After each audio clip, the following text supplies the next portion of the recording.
Baik, saudara-saudari yang kekasih dalam Tuhan Yesus Kristus, kita akan melanjutkan bahan pendalaman Alkitab untuk bahan khotbah pada hari Minggu, tanggal 26 April yang akan datang.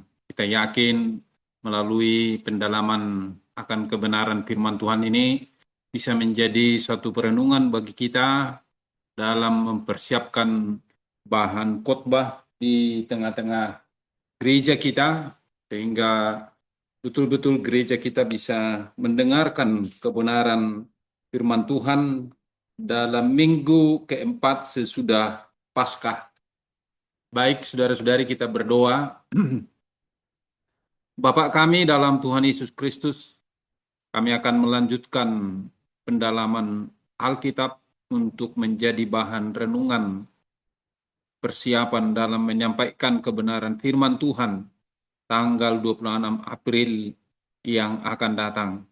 Kami percaya bahwasannya melalui kebenaran firman Tuhan ini, kami mampu mendengar suara Tuhan dalam kehidupan kami.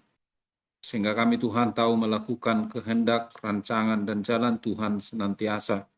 Pimpinlah kami Bapa di dalam roh-Mu sehingga dalam perjumpaan mendalami kebenaran firman-Mu ini bisa tersingkap di tengah-tengah gereja-Mu dalam zaman yang kami hadapi sekarang ini. Dalam Kristus Yesus kami berdoa dan mengucap syukur. Amin. Baik, saudara-saudara yang kekasih, firman Tuhan yang kami ambil dari dua pilihan, yaitu dari Yeskiel 34 ayat 1 sampai 31 dan juga Yohanes 10 ayat 1 sampai 10. Kami mengambil dari Yohanes 10 ayat 1 sampai 10. Kenapa kami lebih fokus saat ini mendalami ke dalam perjanjian baru? Karena saat ini kami sedang studi menyelesaikan pendidikan kami di program S3 begitu, jadi sangat penting mendalamin teks-teks perjanjian baru begitu. Jadi dengan mendalamin teks-teks perjanjian baru itu kita semakin menghayati lebih dalam bahwasannya perjanjian baru itu merupakan penggenapan dari perjanjian lama. Baik, saudara-saudara yang kekasih, firman Tuhan Yohanes 10 ayat 1 sampai 10 dikatakan seperti ini, Gembala yang baik. Sesungguhnya aku berkata kepadamu, siapa yang masuk ke dalam kandang domba tanpa melalui pintu, tetapi dengan memanjat dari tempat lain, ia adalah seorang pencuri dan seorang perampok. Namun siapa yang masuk melalui pintu, ia adalah gembala domba. Untuk dia penjaga membuka pintu dan domba-domba mendengarkan suaranya. Ia memanggil domba-dombanya masing-masing menurut namanya dan menuntunnya keluar. Jika semua dombanya telah dibawanya keluar, ia berjalan di depan mereka dan domba-domba itu mengikuti dia karena mereka mengenal suaranya.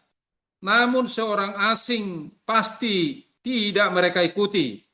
Malah mereka akan lari dari orang itu karena suara orang-orang asing itu tidak mereka kenal. Yesus mengatakan kiasan ini kepada mereka, tetapi mereka tidak mengerti apa maksudnya. Ia berkata demikian kepada mereka.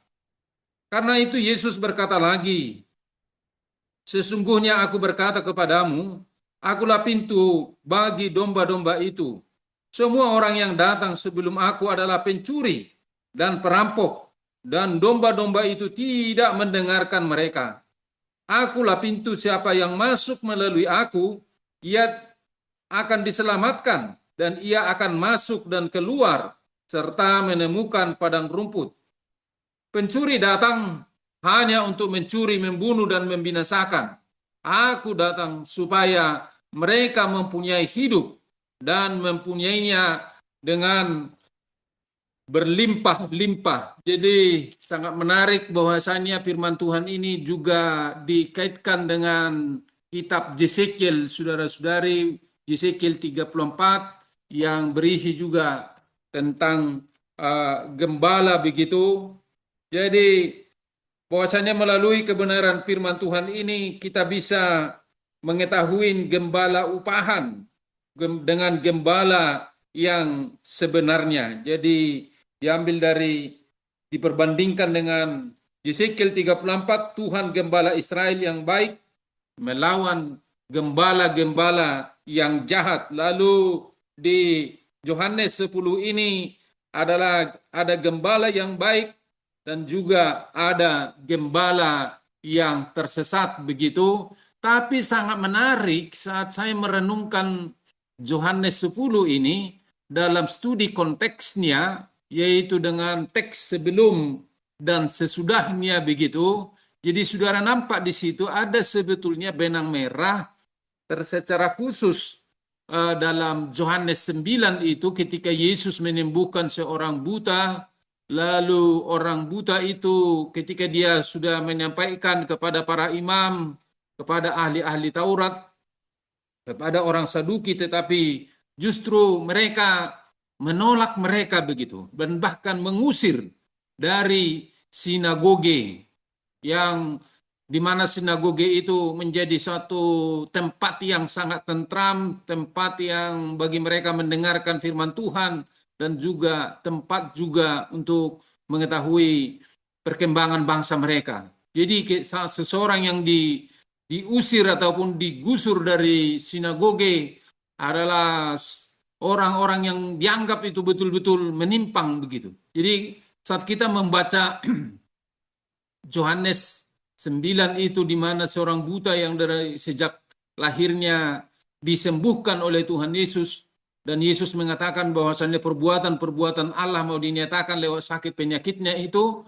tapi setelah dia sembuh dia ditolak dari sinagoge begitu. Itu sesuatu perbuatan yang tidak masuk akal. Tetapi bagaimana Yesus lewat apa yang terjadi dalam perikop sebelumnya itu mau menunjukkan tentang ada gembala yang sebenarnya gitu. Ada juga yang menjadi gembala upahan. Nah, ini yang mau dipertegas melalui kebenaran firman Tuhan ini tentang gembala yang sebenarnya dan juga tentang gembala upahan lebih dalam nanti akan kita kaji begitu. Jadi saudara-saudari, melalui kebenaran firman Tuhan ini kita mau merenungkan sebuah tema bahwasanya gereja yang lahir dari panggilan Sang Gembala. Jadi gereja yang lahir dari panggilan Sang Gembala itu, dia kenal itu. Siapa sebetulnya gembala yang sesungguhnya dan siapa gembala upahan. Baik saudara-saudari, untuk lebih mempermudah dan mempertajam ingatan kita, bisa kita melihat PowerPoint ini. Kita ikuti lebih dalam, akan lebih mudah saudara-saudari kita mendalamin akan kebenaran firman Tuhan ini. Saudara-saudara yang kekasih dalam Tuhan Yesus Kristus, bahwasannya gereja yang lahir dari panggilan Sang Gembala ini menelami eklesiologi. Eklesiologi Yohanes 10 ayat 1 sampai 10 itu bagaimana kita bisa melihat sebuah arsitektur tata ruang rohani di situ begitu. Jadi itu saudara-saudari. Jadi gereja yang lahir dari panggilan. Panggilan itu artinya kaleo, dipanggil keluar dari kegelapan kepada terangnya yang ajaib. Dan dia tahu bahwasanya dia itulah gereja yang sesungguhnya begitu. Jadi bisa kita nanti bedakan mana gereja yang gedungnya dan mana gereja yang sesungguhnya begitu. Jadi saudara-saudara yang kekasih, bisa kita lihat seperti yang kami katakan tadi, kita perbandingkan Yohanes 10 ini dengan Yohanes 9. Jadi saat terjadi peristiwa penyembuhan orang buta dari sejak lahirnya itu, dia diusir dari sinagoge. Dia kehilangan identitas sosial. Dia kehilangan rasa aman. Dia juga terganggu secara ekonomi karena juga mereka di sinagoge mereka itu juga membahas tentang perekonomian mereka gitu. Realitasnya apa yang terjadi gitu dalam Yohanes 9 itu? Sistem agama yang menindas dan mengucilkan mereka yang bersaksi tentang kuasa Yesus. Nah, ini yang harus kita hadapi ataupun kita harus renungkan saudara-saudari, supaya jangan memakai nama Yesus dalam rangka untuk melakukan penolakan. Hati-hati kita gitu.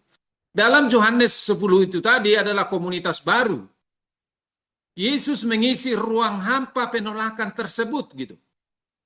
Komunitas baru itu dibentuk bukan dari tradisi institusi yang aman. Seperti yang dikembangkan dalam Yohanes 9 itu ada kelompok sinagoge yang di dalamnya ada orang Farisi, Saduki, ahli-ahli Taurat begitu.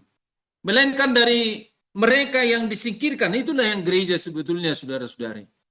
Realitasnya jemaat tidak lagi bergantung pada sistem lama, tetapi pada suara panggilan pribadi Yesus. Itulah komunitas baru itu. Bahwasanya suara yang mereka dengar itu adalah suara Yesus. Suaramu kurindukan. Suaramu ya Tuhan. Dan suara Tuhan itulah sebetulnya yang harus kita selalu dengarkan dalam kehidupan kita ini. Saudara, bisa kita lihat 3 pilar arsitektur gereja yang sejati dari Yohanes 10 itu. Yang pertama, ayat 1 sampai ayat 5 itu adalah panggilan pribadi gitu. Identitas kita sebagai pribadi, personality kita. Gereja dilahirkan oleh klesis atau dari kata kaleo, dipanggil gitu, bukan kebutuhan duniawi. Menjadi sebuah komunitas relasional yang mengenal setiap individu. Nah ini, ketika kita belajar dari Yohanes 10 ini, betapa pentingnya kita mengenalin secara pribadi gitu. Dikatakan di situ, sesungguhnya aku berkata kepadamu, siapa yang masuk ke dalam kandang domba tanpa melalui pintu, tetapi dengan memanjat dari tempat lain, ia adalah seorang pencuri dan seorang perampok. Namun siapa yang masuk melalui pintu, ia adalah gembala domba untuk penjaga membuka pintu dan domba-domba mendengarkan suaranya. Ia memanggil domba-dombanya masing-masing menurut namanya dan menuntunnya keluar. Jadi di situ nampak personalnya, saudara-saudari, di ayat yang ketiga itu. Jika semua dombanya telah dibawanya keluar, ia berjalan di depan mereka dan domba-domba itu mengikuti dia karena mereka mengenal suaranya. Namun seorang asing pasti tidak mereka ikuti, malah mereka akan lari dari orang itu karena suara orang asing tidak mereka kenal. Jadi ini saudara-saudari, gereja yang dipanggil oleh Yesus Kristus itu saudara-saudari, bahwasanya betul-betul dia mengetahui akan panggilan itu dalam kehidupannya.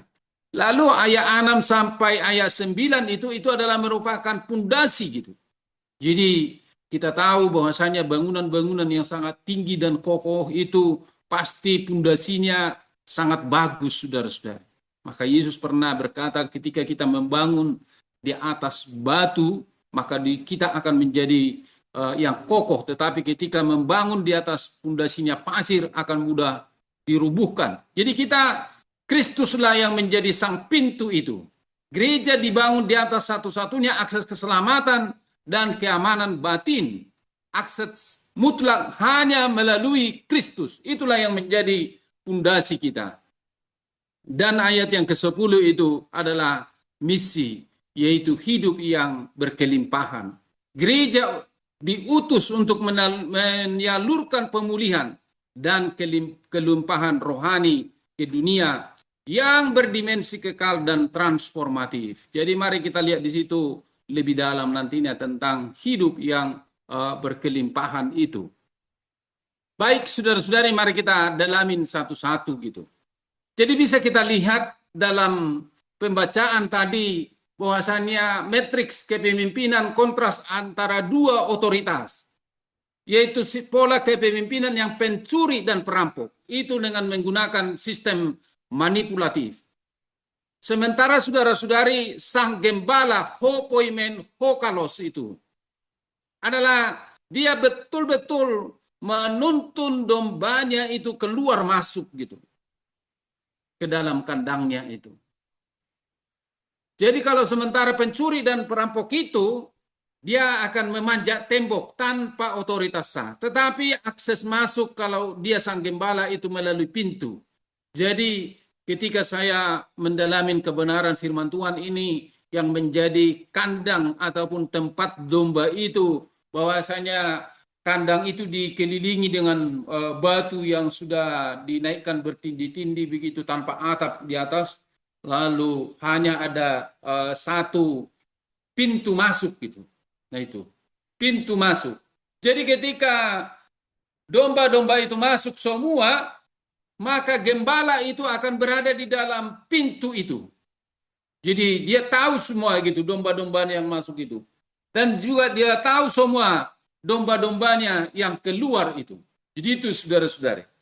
Jadi sementara kalau gembala upahan itu yang disebut di sini pencuri dan perampok, memanjat tembok pun jadi gitu tanpa otoritas yang sah.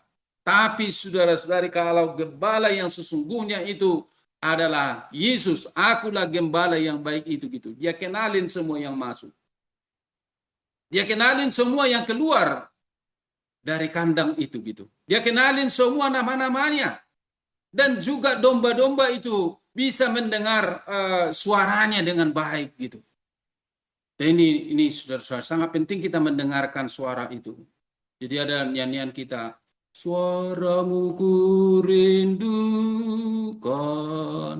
buka telingaku, suaramu ku rindukan, diamkan jiwaku. Jadi saudara-saudara yang kekasih, di situ kita bisa mendengarkan akan suara Tuhan itu. Apakah itu suara Tuhan yang sebenarnya atau suara pencuri atau suara perampok yang bisa terjadi dalam kehidupan kita gitu. Motivasi pencuri itu pastilah mencari keuntungan sendiri dan juga mempertahankan elitisme. Elitisme dalam arti bagaimana dia supaya bisa menjadi kokoh secara jabatan, mempertahankan secara ekonomisnya gitu.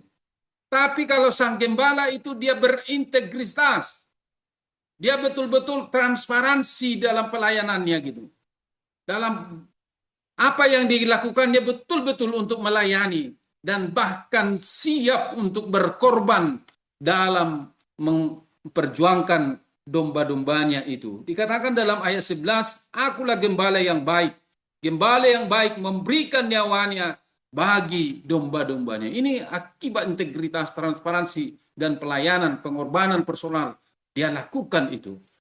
Kalau kita bisa lihat saudara-saudari, pencuri dan perampok itu, dampaknya pada domba itu menutup akses keselamatan, merampas dan menyingkirkan mereka yang berbeda sebagaimana dalam perikop sebelumnya tadi, orang buta yang lahir dari sejak lahirnya setelah disembuhkan oleh Tuhan Yesus, mereka mengusirnya dari sinagoge.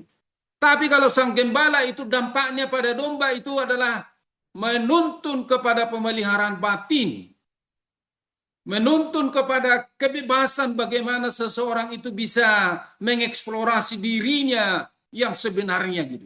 Dan dia yakin akan keselamatan yang sejati itu sudah terjadi dalam kehidupannya. Itulah saudara-saudari sang gembala itu. Anatomi panggilan pribadi kita. Jadi bukan masal. Yesus memanggil kita setiap individu satu persatu secara unik. Bukan sekedar memimpin kerumunan tanpa arah gitu. Tapi menuntun kita. Itu sangat penting sesuai dengan namanya gitu. Dalam budaya Yahudi, nama adalah identitas dan harga diri. Jadi nama itu El Shaddai, El Shaddai, Allah yang maha besar. Nah itu, jadi saudara-saudara yang kekasih, bahwasanya nama itu bagi mereka punya arti dan makna yang sungguh sangat luar biasa. Jadi Yesus mengetahui nama setiap domba-dombanya itu. Gembala itu mengetahui nama domba-dombanya itu gitu. Itu nampak daripada personalnya. Anti-eksklusivisme. Tidak ada ruang untuk sikap elitis ataupun tempat yang khusus ataupun tempat yang dikhususkan di kursi yang empuk. Tapi panggilan ini secara merdeka merangkul latar belakang yang beragam itu secara personal. Relasi bukan administrasi gitu. Gereja yang sejati adalah komunitas relasional yang saling mengenal, bukan sekedar daftar keanggotaan institusional ataupun di tengah-tengah gereja kita buku stambuk kita. Bukan itu yang paling memang penting juga buku stambuk begitu. Tapi yang sangat penting saudara-saudari, bagaimana gereja yang sejati itu menjadi komunitas relasional, saling mengenal secara pribadi gitu. Nah itu, jadi ini anatomi panggilan pribadi ini sangat penting. Kembali kami menyaksikan panggilan pelayanan kami tanggal 4 sampai tanggal 6 di Bagan Batu itu. Pribadi ke pribadi begitu dalam pelayanan itu. Melelahkan sebetulnya, tetapi kita sangat bahagia karena kita mengetahui nama-nama mereka dan juga mengetahui pergumulan mereka, mengetahui apa yang seharusnya mereka butuhkan dalam doa itu gitu. Jadi sangat penting menurut namanya ini. Jadi mari kita sadarin saudara-saudari, di tengah-tengah gereja kita yang sejati, komunitas relasional itu bisa saling mengenal. Jadi saya pun terkadang sangat sulit mengingat nama ataupun mengenal seseorang. Tapi dulu istri saya yang sudah pergi ke surga selama-lamanya itu, dia bisa sekali melihat muka seseorang langsung mengenalinya gitu. Saya nggak bisa gitu. Tapi Allah kita itu seperti itulah saudara-saudari. Mengenalin kita sebenarnya, mengenalin batin kita, mengenalin siapa kita sesungguhnya gitu. Jadi sangat penting panggilan pribadi itu dalam kehidupan kita sebagai anak Tuhan.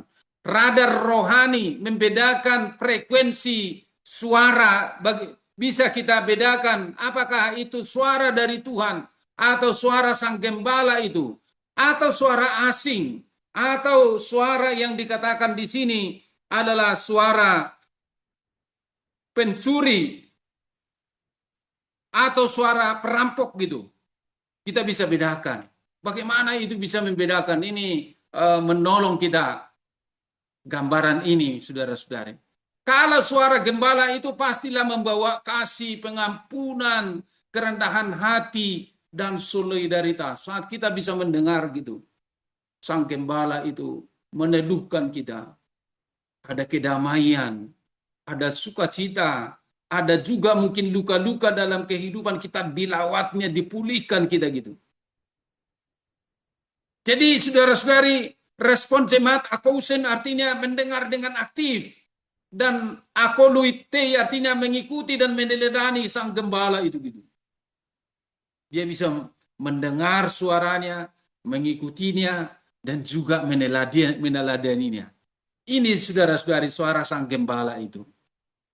Tapi sebaliknya, saat kita mendengarkan suara itu, suara asing itu, suara dari seseorang itu, bisa saudara-saudari hati kita langsung sepertinya tidak ada damai gitu.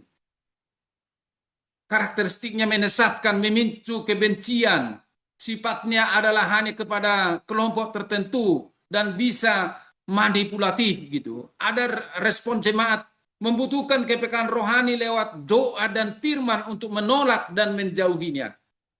Jadi saudara-saudara yang kekasih, dalam zaman yang kita hadapi saat ini, saat saudara mendengarkan sebuah khotbah, mendengarkan ceramah, mendengarkan nasihat-nasihat,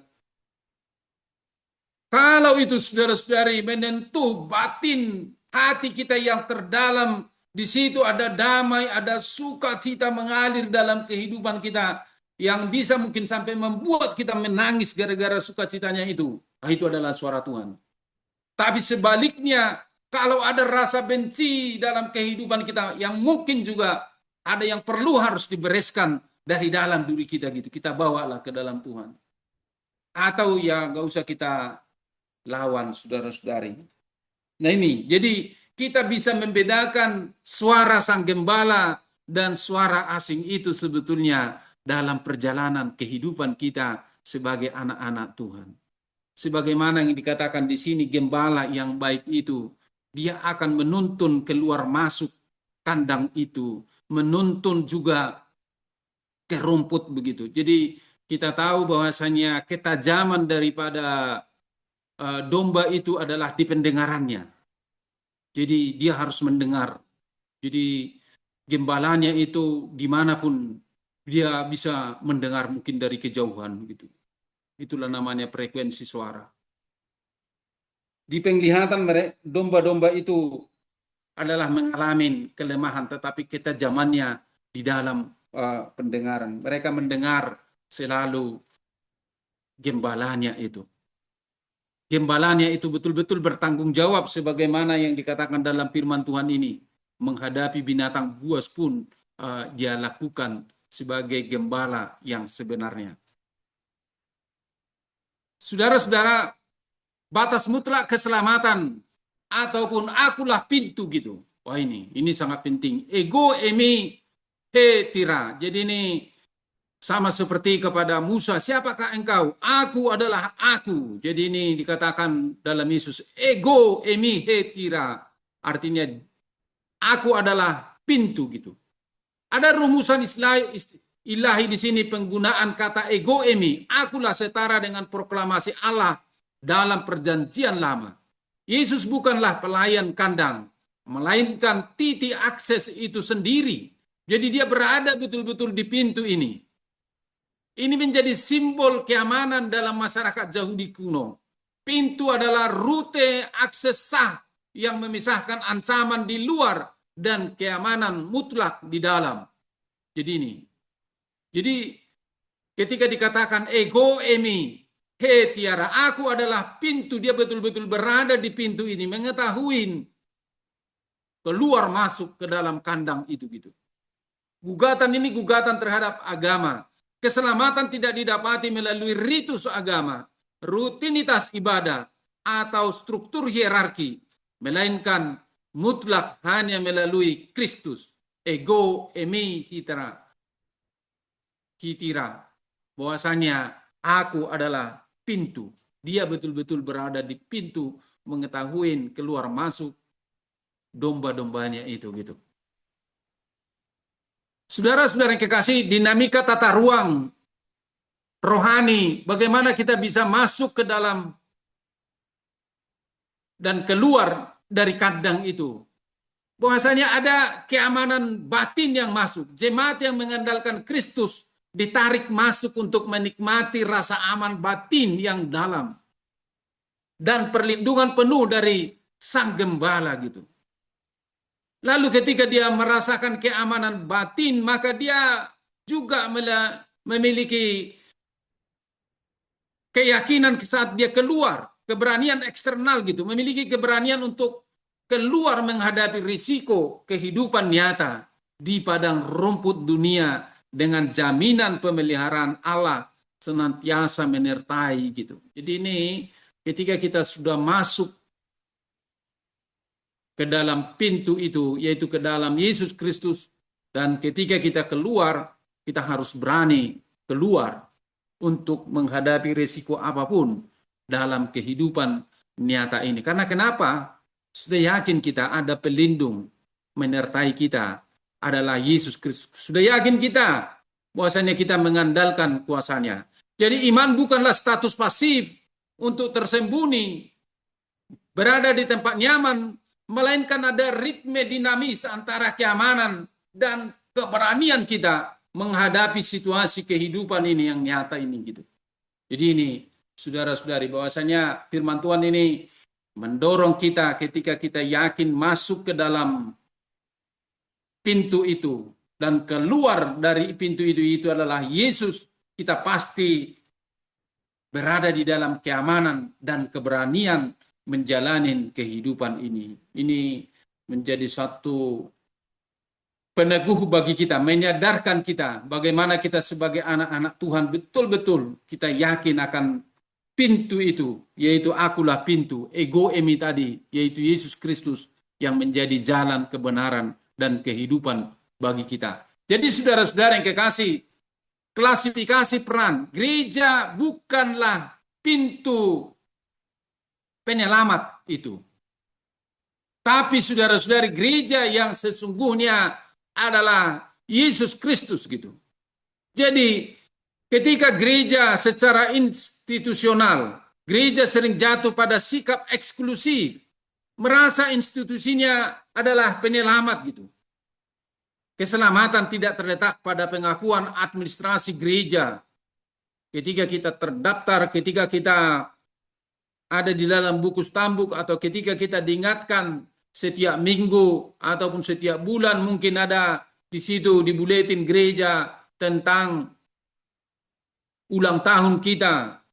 Tapi bukan itu yang menyelamatkan. Penting itu, bukan kami mengatakan tidak penting gereja itu gitu secara institusional. Tetapi saudara-saudari, bahwasanya gereja yang sejati adalah menuntun kepada pintu itu. Pintu yang sesungguhnya itu adalah Kristus gitu. Peran sejati, seek in force itu. Peran gereja murni sebagai penunjuk arah. Gereja adalah sekumpulan domba yang menuntun orang lain untuk berjalan langsung menuju Kristus. Merangkul tanpa menghalangi. Itulah gereja. Bisa kita lihat dalam slide ini gitu. Inilah fungsi gereja. Jadi gereja bukan gedongnya. Jadi gereja kesalahan institusional begitu. Tidak hanya berfokus hanya kepada buku stambuk ataupun sikap eksklusif, tapi semua harus mengarah kepada akulah pintu itu, yaitu adalah gereja yang murni. Gereja menjadi sekumpulan domba yang menuntun orang lain untuk berjalan langsung menuju Kristus, merangkul tanpa menghalangi. Paradoks misi, saudara-saudari yang kekasih, apa yang bisa terjadi di tengah-tengah gereja sebagaimana yang dikatakan dalam ayat yang ke-10 itu. Dikatakan di situ dalam ayat yang ke-10 itu bahwasannya pencuri datang hanya untuk mencuri, membunuh dan membinasakan. Aku datang supaya mereka mempunyai hidup dan mempunyainya dengan berlimpah-limpah. Jadi misi pencuri itu, klepsekai, tesekai, apolese itu adalah mencuri, membunuh, dan membinasakan. Supaya lebih mudah kita ingat adalah M3. Itu yang menjadi tujuan daripada misi daripada pencuri itu. Mencuri, membunuh, dan membinasakan. Realitasnya apa dalam kepemimpinan misi pencuri itu? Sistem kepemimpinan atau pengajaran manipulatif yang merampas kebebasan, merusak mental, dan menghancurkan identitas umat. Ini yang saudara-saudari yang harus kita sadari. Tapi misi sang gembala itu, dikatakan di situ tadi, aku datang supaya mereka mempunyai hidup dan mempunyainya dengan berlimpah-limpah. Hidup dan berlimpah-limpah. Ini jangan dilihat hanya bahwasanya ini adalah material, jabatan, status, tidak. Tapi saudara-saudari, hidup berkelimpahan itu bukan sekedar janji kekayaan laharia, materi, melainkan kualitas kehidupan penuh. Itu psikologis, rohani, dan sosial yang berdimensi kekal.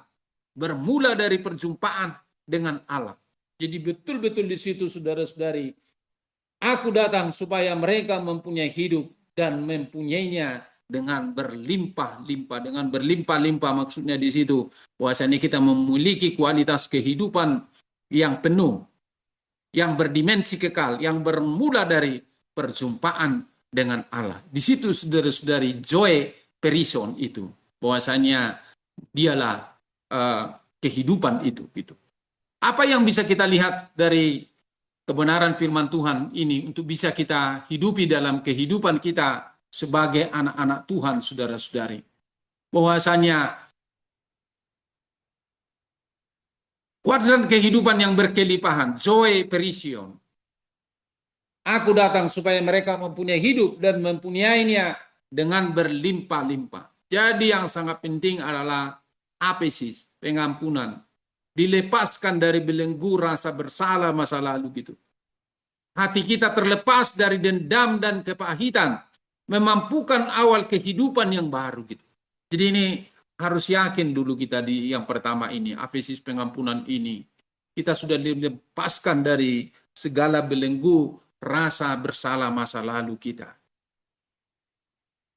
Lalu masuk yang kedua adalah ada eirene, damai sejahtera, keteguhan batin yang tidak goyah oleh krisis atau ancaman dunia.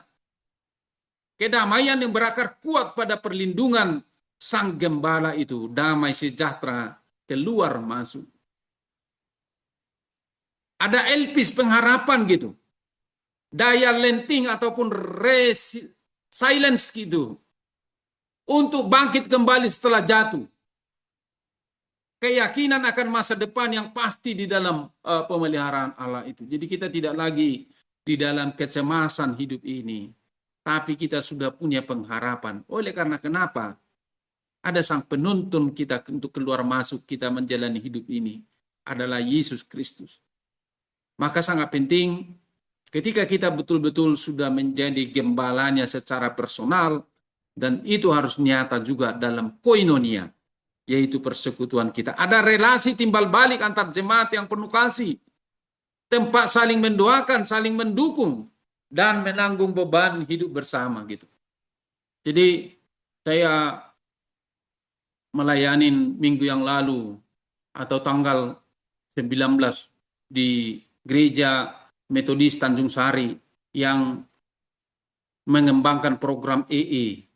Jadi dalam program mereka itu dalam menjalankan misi itu dilibatkan semua gitu, mau dilibatkan semua, majelis, lay speaker dan juga jemaat sama-sama dibina gitu. Artinya apa? Orang yang betul-betul sudah menjadi gembala itu pastilah dia ada relasi timbal balik, saling menguatkan di tengah-tengah jemaat itu, saling mendoakan, saling mendukung, saling menanggung beban hidup bersama gitu. Itu saudara-saudari, ini 4 kuadran kehidupan berkelimpahan sebagai anak-anak Tuhan yang penting kita perhatikan. Aplikasi eklesiologis menjadi ruang pemulih, ruang pemulihan. Jadi kita menjadi keluarga yang bisa saling mengenal sebagaimana dikatakan dalam firman Tuhan ini. Rumah tangga menjadi tempat saling menggembalakan, bukan saling menghakimi. Arena pertumbuhan bersama lewat komunikasi yang terbuka dalam rumah tangga kita gitu. Keluarga ataupun poimen kita. Kepemimpinan ataupun servant leadership di tengah-tengah gereja kita ataupun di tengah-tengah keluarga kita. Pemimpin yang melayani, bukan menguasai. Barang siapa ingin yang menjadi terbesar, hendaklah ia menjadi pelayan bagi semuanya gitu. Melindungi domba dari manipulasi dan menampung keluh kesah jemaat dengan ketulusan. Komunitas gereja menjadi rumah sakit, rumah bernaung bagi mereka yang terluka, yang dicampakkan sebagaimana dalam perikop sebelumnya tadi. Mungkin dicampakkan dari komunitas asalnya atau pernah bersalah, terbuka tanpa diskriminasi gitu. Itu saudara-saudari, aplikasi eklesiologis gereja menjadi ruang pemulihan bagi kita. Siklus identitas jemaat yang sejati, ini yang terakhir saudara-saudari. Bahwasanya gereja ataupun domba itu dia bisa mendengar gitu. Perlu melatih kepekaan telinga rohani kita secara aktif lewat disiplin doa, firman Tuhan di tengah kebisingan dunia ini. Jadi bisa kita mendengarkan suara Tuhan di tengah-tengah kebisingan dunia ini. Ketika kita berhadapan dengan media sosial saat ini, apakah kita masih sanggup mendengarkan suara Tuhan? Masih sanggup. Saat hati kita mengalami ketenangan, kedamaian, ada nikmat yang sangat luar biasa oleh karena relasi dengan Tuhan itu, maka itulah suara Tuhan itu gitu. Tapi ketika kita mengalami kebisingan, kita tidak bisa membedakan hal-hal yang duniawi dan kita terlalu sibuk dengan media sosial kita bisa mendengar banyak suara-suara, itu bisa membawa kesesatan bagi kita gitu. Untuk itu kita diajar di sini untuk bisa mendengar suara Tuhan.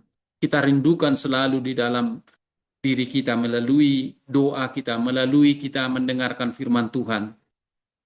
Mengikuti Berani meninggalkan suara-suara asing yang elitis, yang membenci, dan tunduk melangkah meneladani karakter Kristus itu. Itu saudara-saudari, mengikuti dalam kehidupan kita. Aku luteo, kita ikuti gitu. Berani kita meninggalkan suara asing dan berani kita mengikuti suara Kristus itu dalam kehidupan kita. Yang ketiga, menghidupi ataupun menyalurkan kasih, pengampunan, dan kebenaran secara konkret dalam kehidupan sosial sehari-hari kita. Gereja yang sejati dilahirkan dari panggilan. Kat anoma dibangun di atas sang pintu, hetira, dan diutus untuk menghidupi kelimpahannya, zoen perison. Jadi kita yakin melalui kebenaran firman Tuhan pada saat ini kita mampu betul-betul menjadi domba yang sebenarnya. Domba yang sebenarnya itu kita mampu mendengarkan suara gembala kita. Kita tidak mau mendengarkan suara yang membawa kesesatan ataupun suara pencuri, tapi kita mau mendengarkan suara Tuhan selalu di dalam kehidupan kita. Biarlah melalui kebenaran firman Tuhan yang menjadi perenungan di tengah-tengah gereja kita, bahwasanya gereja lahir dari panggilan Sang Gembala betul-betul terjadi dalam kehidupan kita di tengah-tengah gereja kita. Amin, kita berdoa. Bapak kami dalam Tuhan Yesus Kristus, terima kasih ya Bapak untuk kebenaran firman-Mu yang bisa kami dengarkan pada malam hari ini yang akan dibawakan di tengah-tengah gereja-Mu. Biarlah firman ini menjadi firman yang hidup, firman yang berkuasa untuk disampaikan pada hari Minggu yang akan datang. Terima kasih Bapak. Dalam nama Tuhan Yesus Kristus kami berdoa dan mengucap syukur. Amin.